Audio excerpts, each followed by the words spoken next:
Evil lurks in the hearts of men. The Shadow knows.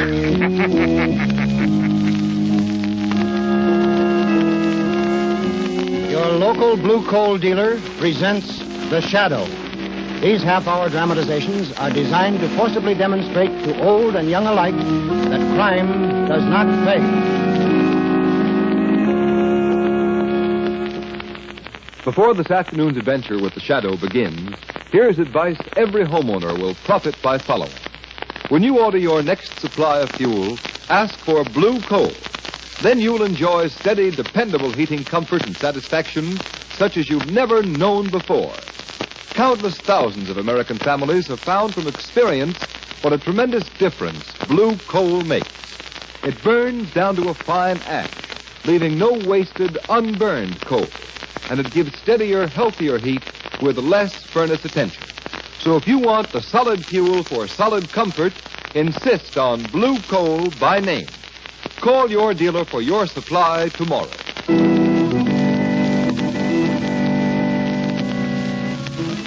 The Shadow, mysterious character who aids those in distress and helps the forces of law and order, is in reality Lamont Cranston, wealthy young man about town.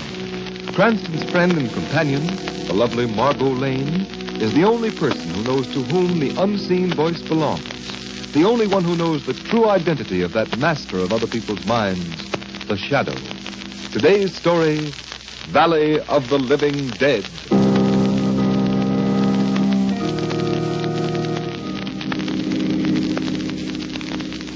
This desert scenery is simply magnificent, Lamont. Why, this alone was worth the trip. Yes. And I think that's the mountain range over there that I've been looking for. Sort of saw-teeth edge to it. Looking for a mountain range? The whole thing seems silly to me. It's a long trip just because you heard of a rumor that there's a valley someplace behind a saw-tooth mountain where people act peculiarly. What's behind this rumor? That's just what I'm going to find out, Margot.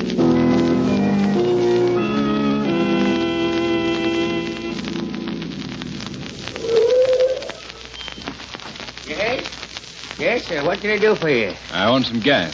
Huh? And I also want to know the best road up that mountain over there. Oh, there ain't no road over that mountain you can drive on, mister. No road? Well, what's the matter with that one right ahead there? That's no good. It's dangerous. You see, ain't many folks besides me has been in that valley. And, brother, I'm going to live there someday. Well, if you go, you can go alone, Timothy Hicks. I'll have plenty of time to rot when I'm dead and in my grave. What's that you said? I said I'd have long enough to rot when I'm in my grave. Don't pay no attention to her, missus. She don't know nothing. Why, on the other side of that there range, they got the slickest place you ever seen. Pretty little round valley. There's only one thing, though. You got to be busted to live there. You can't have any money? Yep, busted. Why, the folks in there get their houses given to them and food, everything. You mean a sort of a state poor farm? Nope, nothing like that. It's private. Owned by Mr. Maxim. Kindest man that ever was. Yes, indeed. Well, there you are, mister, all fixed up. About how many people live in that valley? Well, I wouldn't know exactly. There's maybe 800-900. I ain't been in since they prospected for gold. Boy, they sure hit a vein. Well, then they must have plenty of money in there. Nope, they ain't. See, while Mr. Maxim was in the east, those folks got some capital in from the outside to work the mine.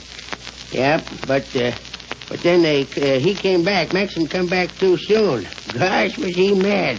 Put a stop to it as quick as cat. Gold? And he put a stop to it? Yep, yeah, ain't supposed to have no money in there. Yeah, probably can't tell a nickel from a dime, but now. Me, I can't see myself without a bit of change in my hand now and then. Not me. Ain't got nothing in there I want. No radios, theaters, stores, nothing. Well, Lamont Cranston, there's certainly no great wrong here to right. I suggest we give up the whole thing and make this a pleasure trip for a change. Sorry, Margot. Here you are, Hicks. Oh, thanks, mister. Hey, mister, be on the watch for boulders rolling across the road there. Well, here's where we leave the paved road and start climbing. There's a sign. Danger, drive up this road at your own risk. Oh, yes, I see it. And I assure you it interests me, Margot. In view of what our friend back there just warned us. There comes the boulder now, Lamont. Bigger than this car. You're right. Oh.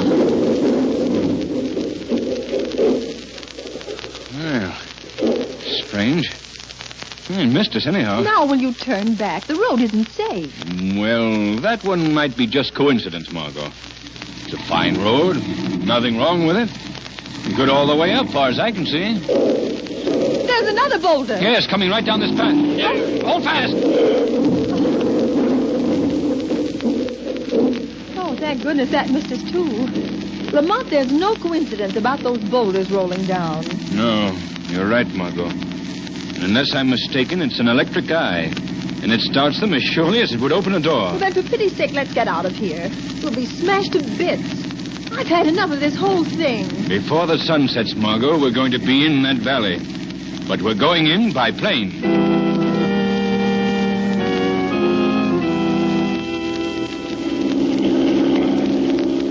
But it all seems so unnecessary, Lamont.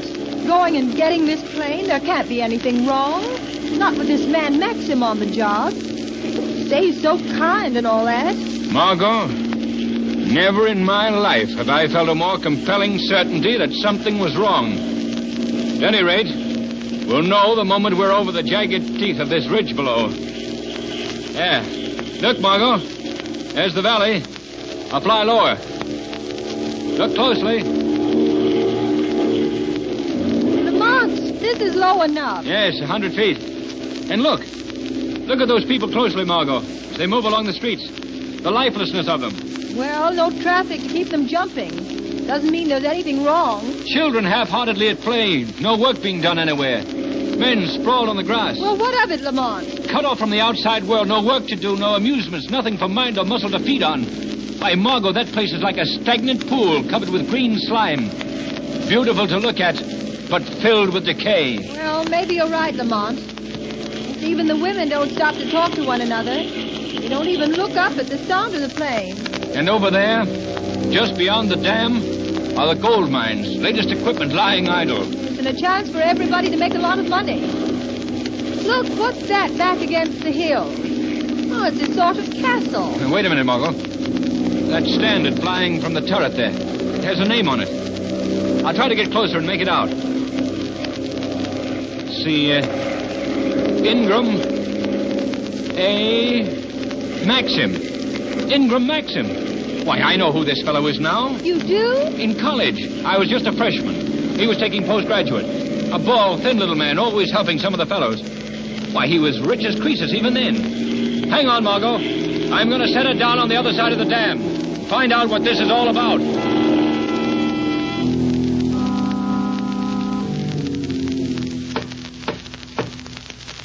Why don't they answer, Lamont? We'll keep on knocking until they do.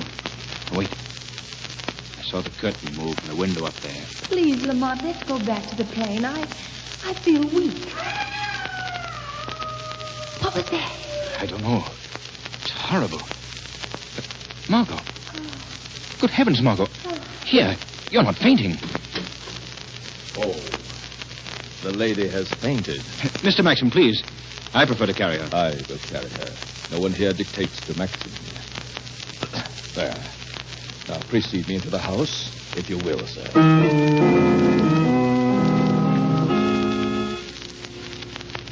And now, with the little lady well taken care of, we shall dine together.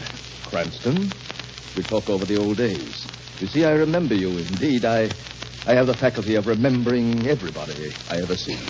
I couldn't forget you, naturally. Always doing such kind things to help the less fortunate chaps at college. That was nothing at all. Now, here, of course, I have much larger opportunities. Yes, undoubtedly. Something's been puzzling me, Maxim. Those boulders rolling down into the road. I'm curious to know how you work that. I have my own ways, Mr. Cranston, of protecting this valley of mine from intruders.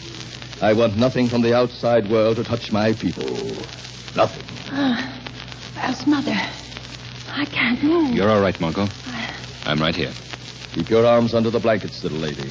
That's it. But I'm not cold.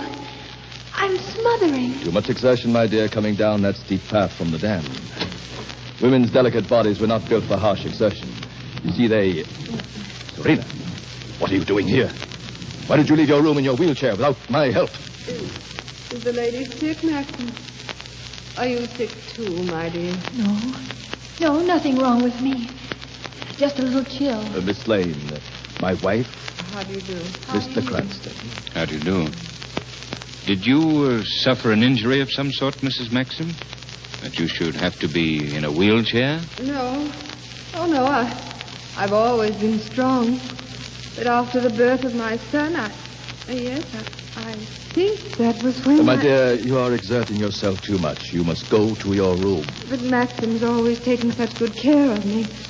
I never have to lift a hand. He carries me, puts me in my bed. He feeds me. He's always so kind. Kind. It is the privilege of all strong people, my dear, to take care of the weaker. Come, my dear Serena. Off to bed with you. Maxim, the lady heard it too. It's not my It is imagination. the wind, my dear, in a faulty flue. I shall have it fixed tomorrow. But I tell you, it has the sound of my son's voice. Now, that imagination of yours again, my dear. You know that Paul is off at school. Now, say good night to Miss Lane and Mr. Cranston. Good night, Miss Lane. Mr. Cranston. Good night.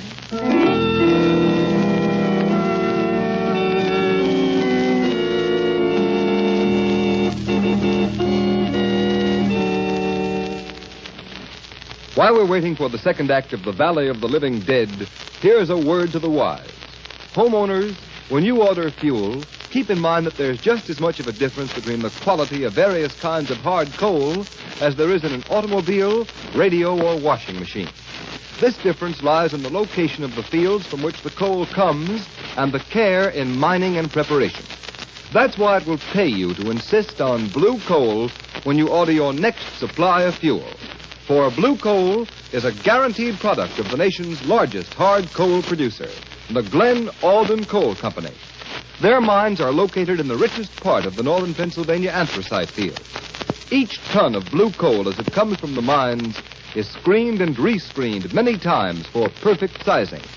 Then it's washed to remove any existing impurities and laboratory tested by trained inspectors. Only the coal which passes this thorough laboratory test and meets Glen Alden's high quality is shipped to blue coal dealers. That's why you can be sure of perfect heating comfort and satisfaction when you order quality-tested blue coal by name. You'll find that blue coal gives you steadier, more dependable heat. So call your nearest blue coal dealer tomorrow. His name is listed in the Where to Buy It section of your classified telephone directory under the words Blue Coal.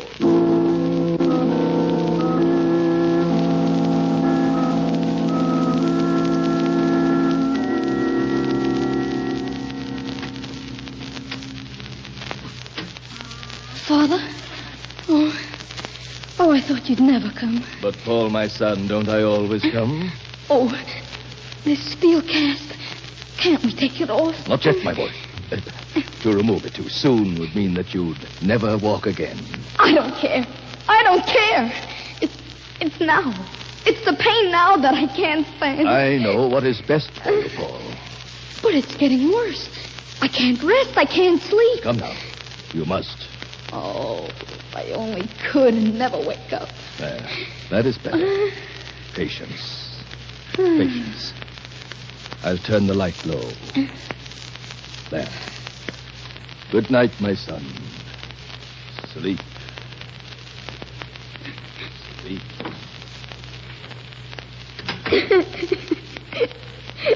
I'm glad he's gone. I'll get this cast off somehow. Even if it does cripple me. I don't care. Let me help you, Paul.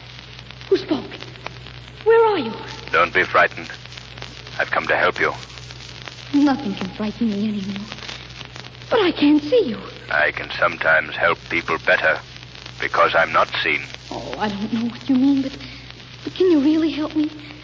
I mean, take this cast off. Yes, Paul, right away. Tell me, how long have you had it on? Nearly 2 years.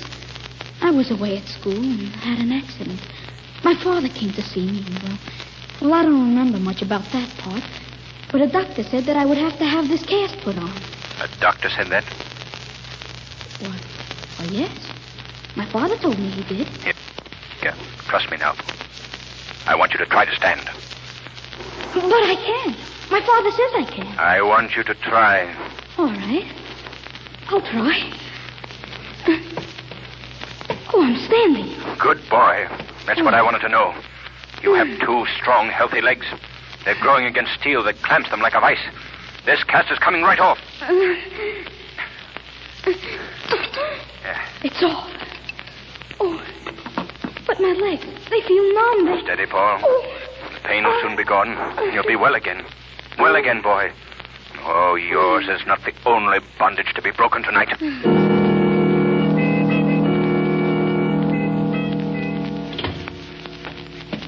Ah, Margot, it's good to get out in the air. Now, down these stone steps. Watch out. Steep. Lamont, tell me, that dreadful cry, was that... Yes, his son, Margot. I was able to relieve his sufferings, though. Thank heaven for that. But down in the village, all those people, what can you do for them? If their suffering has been great enough, I'll make them help themselves. Watch out. This last step. Yeah, that's it. There isn't a light anywhere. Everyone in this village is asleep. That's it, Margot. Everyone has been asleep too long. But with luck, I hope to awaken their minds to this living death.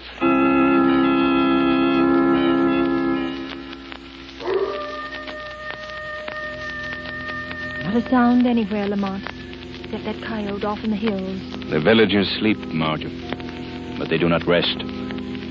Come, I'll show you how their tortured subconscious minds react.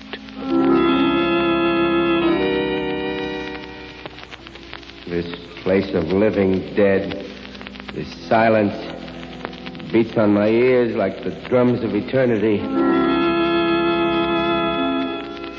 And in the next house and the next, Margot, I must go to them as they sleep in the shadows. Try to free them from this bondage of submission. The mills. I hear them. The good, honest roar of machinery. The white heat of the furnaces. There's a fine strength in me. And I'm to have a raise of $1 at the end of the week. No, that's past and gone. I've become as soft as something that lies rotting in the sun. There is no hope. I am dead. Dead. No, my friend, you're alive. And you can be strong again. What? Who spoke? Who said that? God put muscles in a man's body for use, for work. Work? Yes, work. But we are dead. Not while there is work to be done, and you can do it. No, I've dreamed that dream until I'm nearly mad. Then go to the mines. They wait only for your courage to start them working. No, we can't do that. Mr. Maxim has forbidden it. Wake up, man. He has given you what only money can buy. He has taken from you what only God can give. Your freedom. Start working the mines tonight. Start working the mines tonight. Start working the mines tonight. Start working the mines tonight.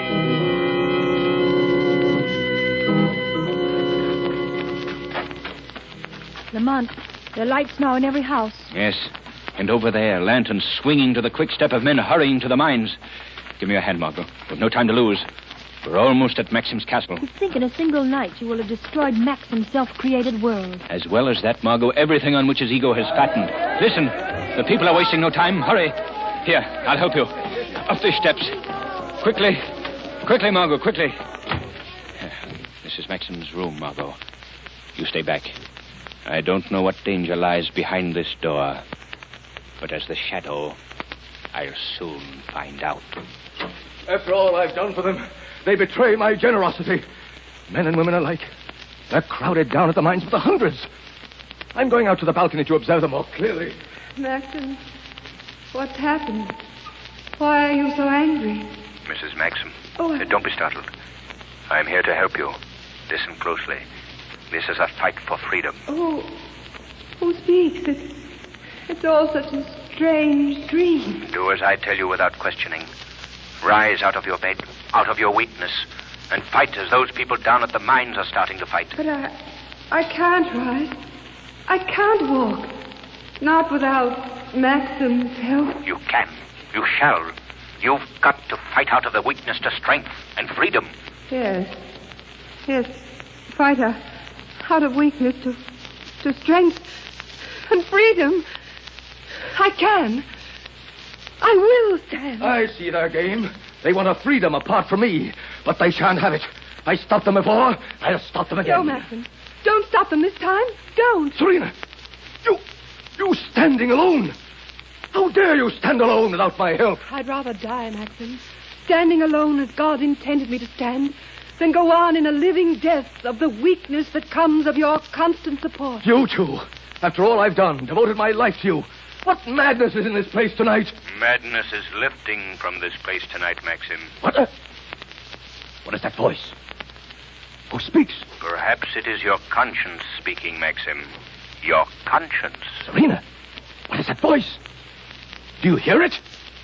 Or is this whole thing some crazy dream? I only know that I can stand alone and move alone. And if it's a dream, I hope I never wake. Listen closely, Maxim. Your conscience speaks again. You gave these poor creatures the things your millions could so easily buy. You felt great and noble and princely in the giving. And for that you robbed them of their strength of will and muscle and heart. It is a crime. Just as stealing money is a crime. This is how they repay me, is it? They hurl my liberality back into my teeth and make it a reproach. Maxim, you are consumed by selfishness.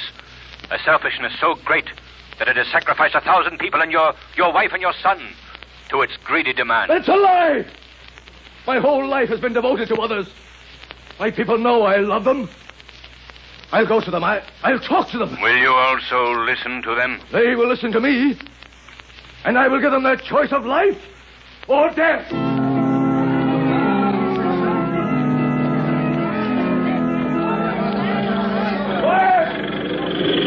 Quiet! There is Mr. Maxim up on the dam. Quiet! Stop those drills, I command you. Stop those drills. No! We want to work. Yes, we want to work. There is no need for you to work. I shall always provide for you. I have promised that. I have proved it. We will earn money again to buy food that we earn to care for our family. And I say you shall not. This valley is mine, and all who live here shall live as I order. Let us work the mine. There's the way. Let us feel we've earned the right to live. Have you so soon forgotten from what I saved you? That world outside where every man sets his hand against every other man? For money? At least we know we live. Better that than this, where we grow soft with the rotting softness, and the hills and the silence close us in. We want no more. This valley is the fulfillment of a dream. For you. It's a dream and nothing more. There is no life in it. I tell you, I know what is best for you. You will not accept life as I have given it to you. Then you shall have death as I give it to you. I shall save them from themselves. A quick, merciful death. Yes, one turn of this lever, and in a few minutes the valley will be a deep and silent lake. Yes, one turn of the lever. For the second time, Maxim, your conscience speaks. Let it speak. I know what is best for my people. You care nothing about those people. How wrong you are, voice. I care enough about them to exterminate them all, rather than submit them to the corruption of an outside world. Just one turn of this handle. Just one turn of that handle, and you would be a murderer. The ungrateful have no right to live. Close those gates before it is too late. You have no right to pronounce death. For if there's a guilty man in this valley today, you are that man. I guilty. Of what am I guilty? You attempted to buy the freedom of 1,000 people, Maxim. To force them to the knees before you, and to keep them there for the rest of their lives. No, I didn't mean it that way. This lever. Oh, I must turn it back. The rush of water against the gate is too strong. I can't turn it. Maxim, I'm here. Cranston. Lamont Cranston. Here beside you. Oh, Cranston, I'll help you. Before it's too late. Yes, together. Our combined strength. It's done. They shall live. Maxim, what's wrong? There's blood on your lip. Something in me is broken. The weight of closing the gate. Here, lean on me. Wait. Look, Cranston, look. Coming there. Walking toward me. Look. Walking. My wife and my son. Yes, walking. Here, Maxim, take my arm. No, Cranston, I am dying. I gave my life closing those gates, saving my people. Tell them that. Tell my wife and son. Please lean on me. Let me help you to your feet. No, look. The weaker I grow, the more strongly they walk. My wife and son, they are getting back what I took away. You're a great man at this moment, Maxim. And listen, down by the mines as the water recedes, they're cheering you, Maxim. Yes, I hear them cheering me. And they are the cheers of a living and a free people.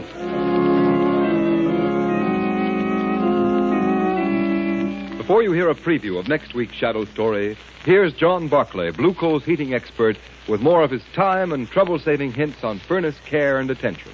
Mr. Barclay. Thank you, Ken Roberts, and good afternoon, friends. A great many homeowners are under the impression that they can save money by putting only a little coal on the furnace. On the contrary, that's one of the surest ways I know to actually waste money. A flimsy, shallow fire is apt to go out. It won't give you enough heat, and it causes constant trips to the cellar to refuel the fire. The economical way to fire your furnace is to keep a deep fire bed at all times. Build the fire up to the level of the bottom of the fire door. Of course, in milder weather, you can leave a little heavier layer of ash on the grates. This keeps the fire burning slowly, yet it keeps enough coal burning to give plenty of heat if the temperature should suddenly drop. And remember, if you feel your furnace isn't giving you 100% heating results, here's what you do. Phone your nearest Blue Coal dealer. Ask him to send a John Barclay serviceman to look over your furnace. These men are trained heating experts. They're fully qualified to locate the source of any possible furnace trouble and show you how it can be corrected. This John Barclay service is yours without any charge or obligation of any sort on your part. So always feel free to call your Blue Coal dealer. I thank you. And now for a preview of next week's exciting shadow adventure entitled Prelude to Terror. The eminent scientist, Professor Baker, is sitting in his study late one night when there is a knock on the door. Thinking it is his butler, Cooper, he says, Come in, Cooper. Oh, I thought it was Cooper. Shut up, Professor Baker. I got a present for you. Here's what the boss wants. And before he's through, the people of this city will wish they were dead like you, Professor Baker. Why did this man kill Professor Baker? For what reason does he say an entire city will welcome death? Be sure to find out next week when you hear the Shadow's newest adventure, Prelude to Terror.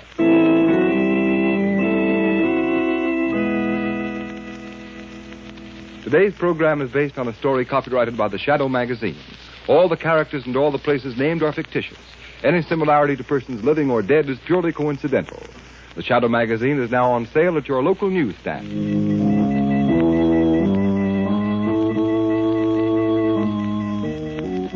The weed of crime bears bitter fruit. Crime does not pay. The Shadow knows.